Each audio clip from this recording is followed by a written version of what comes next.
Znate, zemlje u kojima nešto nije dostupno, u tim zemljama se razvija kreativnost. Deca moraju kao i roditelji da iznađu rešenje i da vide kako će da dođu do onoga što je za njih dobro.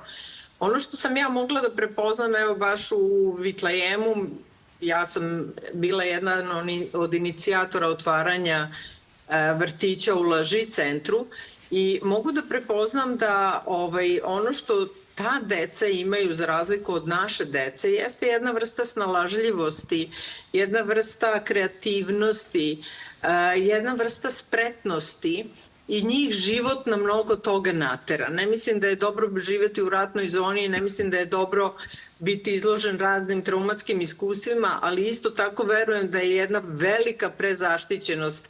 Mama će sve za tebe, nemoj sine ništa. Takođe stvara od dece potpuno nesposobne ljude sutra i neempatične ljude pre svega. Tako da moje iskustvo, na primjer, u Siriji, Palestini, Gazi, jeste da sad budem iznenađena koliko su deca kreativna. Što znači da su morala stalno bila izložena iznalaženju rešenja.